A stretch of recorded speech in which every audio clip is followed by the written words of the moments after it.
Hi, my name is Dr. Julie Hubik with Cornerstone Audiology. 2021 has been my favorite year for new hearing aid technology to genuinely improve the lives of those with hearing loss in all of my 16 years of fitting hearing aids. Allow me to explain. When I started fitting hearing aids right out of graduate school, I noticed a problem. Most of my patients had a hearing loss that included normal low-pitch sounds and then fell to a more severe hearing loss at the higher pitches. Why is this a problem? Well, back then, most hearing aids went entirely in the ear. As you know, this causes you to feel like you're wearing earplugs when you have this type of hearing loss and wear these types of hearing aids. I tried and tried to make those patients that I inherited as a young audiologist happy by reprogramming and modifying their hearing aids, but unfortunately my hands were tied.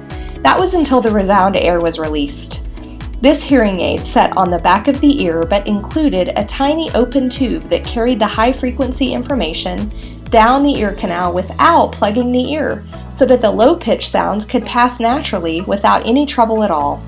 It was amazing. People loved this concept, and now 90% of the hearing aids we recommend go behind the ear. Here's where it gets interesting. Have you ever heard the phrase, "everything is a trade-off"? I had a professor in college that utilized this phrase often, and it is especially true in audiology. Anytime you try to solve a problem, you may fix one issue but cause another. Know what I mean? Hearing aids are no different. Hearing aids have different parts and pieces that make them work. Two of the major parts are the microphone, where the sounds come in, and the receiver, where sounds come out.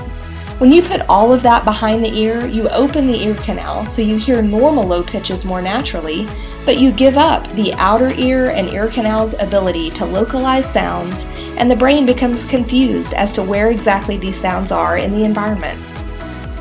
The pinna, our visible ear or outer ear, is a magical tool that amplifies and magnifies sounds and sends them right where they belong, in our ear canal. With behind-the-ear hearing aids, you essentially take the benefit of the pinna, or your outer ear, out of the picture, and you must add in all kinds of fancy algorithms to account for something that used to happen naturally.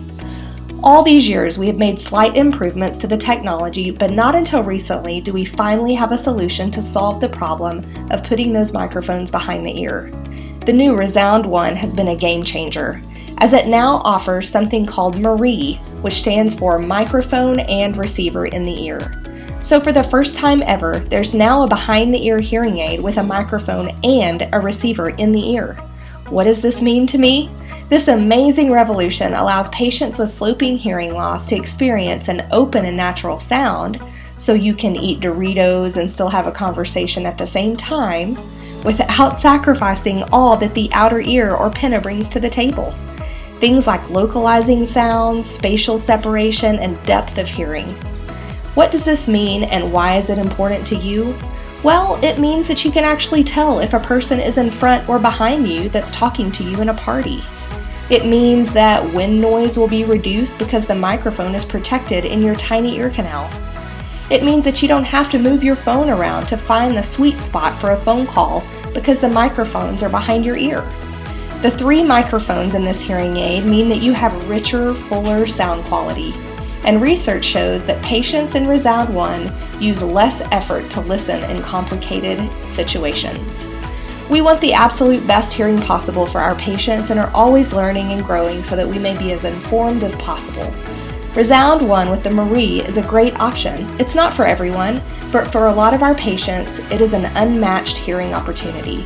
It's a game changer and one of the biggest leaps forward in technology that I've seen since ReSound Air in 2005. If you're yet to try the ReSound One, then let's change that so you can experience the difference. I promise you, you'll quickly become as geeky about hearing aids as I am.